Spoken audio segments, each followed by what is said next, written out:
বন্ধু বান্ধৱীসকল আজি আমি আলোচনা কৰিম অসমৰ বিভিন্ন কম্পিটিটিভ এক্সামত আহিব পৰা সম্ভাৱ্যমূলক কিছু প্ৰশ্ন আৰু উত্তৰ।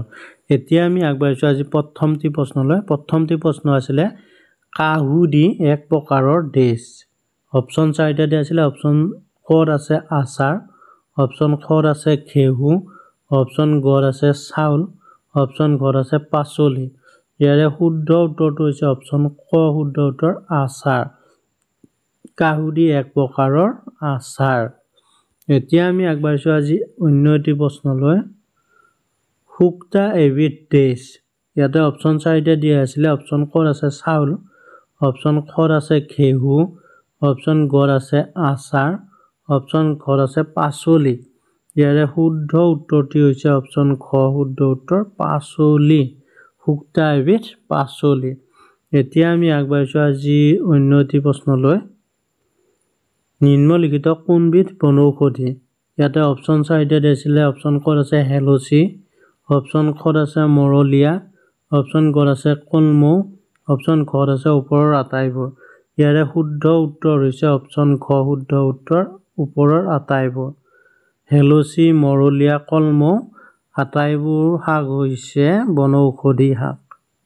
এতিয়া আমি আগবাঢ়িছোঁ অন্য এটি প্ৰশ্নলৈ।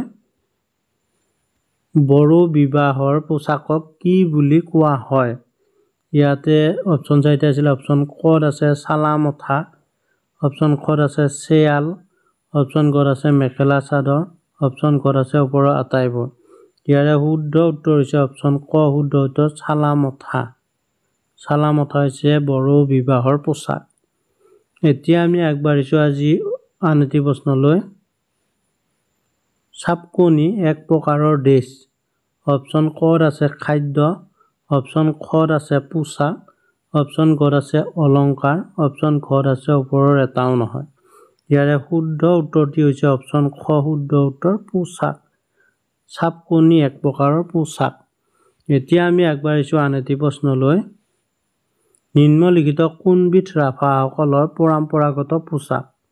অপশ্যন ক'ত আছে কৌখ কণ্টাং, অপশ্যন ক'ত আছে মিবু গালুক, অপশ্যন গ'ত আছে বাথমাই, অপশ্যন ঘ'ত আছে এটাও নহয়। ইয়াৰে শুদ্ধ উত্তৰটি হৈছে অপশ্যন ক শুদ্ধ উত্তৰ কৌখ কণ্টাং। ৰাভাসকলৰ পৰম্পৰাগত পোচাক হৈছে কৌখ কণ্টাং। এতিয়া আমি আগবাঢ়িছোঁ আজি আন এটি প্ৰশ্নলৈ।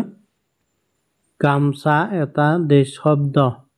ইয়াতে অপশ্যন চাৰিটা আছিলে। অপশ্যন ক আছে জনজাতীয়, অপশ্যন খ আছে কামৰূপী, অপশ্যন গ আছে উৰিয়া, অপশ্যন ঘ আছে এটাও নহয়। ইয়াৰে শুদ্ধ উত্তৰটো হৈছে অপশ্যন খ শুদ্ধ উত্তৰ কামৰূপী। গামোচা এটা হৈছে কামৰূপী শব্দ। এতিয়া আমি আগবাঢ়িছোঁ আজি অন্য এটি প্ৰশ্নলৈ। ৰিদং ডিমাছাসকলৰ এক প্ৰকাৰৰ দেশ। অপশ্যন ক'ত আছে টুপি, অপশ্যন ক'ত আছে চাৰ্ট, অপশ্যন গ'ত আছে মাফলা, অপশ্যন ঘ'ত আছে এটাও নহয়। ইয়াৰে শুদ্ধ উত্তৰটো হৈছে অপশ্যন গ শুদ্ধ উত্তৰ মাফলা। ৰিদং ডিমাছাসকলৰ এক প্ৰকাৰৰ মাফলা। এতিয়া আমি আগবাঢ়িছোঁ আজি অন্য এটি প্ৰশ্নলৈ। ৰং বেৰাখা এক প্ৰকাৰৰ দেশ। অপশ্যন চাৰিটা আছিলে। অপশ্যন ক'ত আছে খাচী উৎসৱ, অপশ্যন ক'ত আছে বড়ো উৎসৱ, অপশ্যন গ'ত আছে মুদ্ৰাৰে নিৰ্মিত ডিমাছাসকলৰ নেকলেছ, অপশ্যন ঘ আছে এটাও নহয়।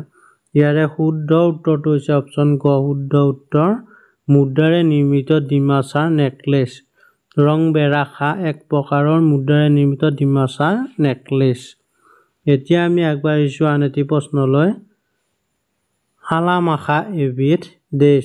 অপশ্যন ক আছে ব্ৰেবেৰী, অপশ্যন খ আছে দখনা, অপশ্যন গ আছে এবিধ গৰম কাপোৰ, অপশ্যন ঘ আছে এটাও নহয়। ইয়াৰে শুদ্ধ উত্তৰটো হৈছে অপশ্যন খ শুদ্ধ উত্তৰ দখনা। সালামাখা এবিধ দখনা। এতিয়া আমি আগবাঢ়িছোঁ আজি অন্য এটি প্ৰশ্নলৈ। খামাও ঠাই এবিধ দেশ। অপশ্যন ক'ত আছে কাৰ্বি জাতিগত ব্যঞ্জন, অপশ্যন খ আছে তিৱা উৎসৱ, অপশ্যন গ আছে ডিমাছাৰ কাণফুলি, অপশ্যন ঘ আছে ওপৰৰ এটাও নহয়। ইয়াৰে শুদ্ধ উত্তৰটো হৈছে অপশ্যন গ শুদ্ধ উত্তৰ কাণফুলি ডিমাছাৰ কাণফুলি। খামাও ঠাই এবিধ নিমাছা কাণফুলি। এতিয়া আমি আগবাঢ়িছোঁ আজি আন এটি প্ৰশ্ন।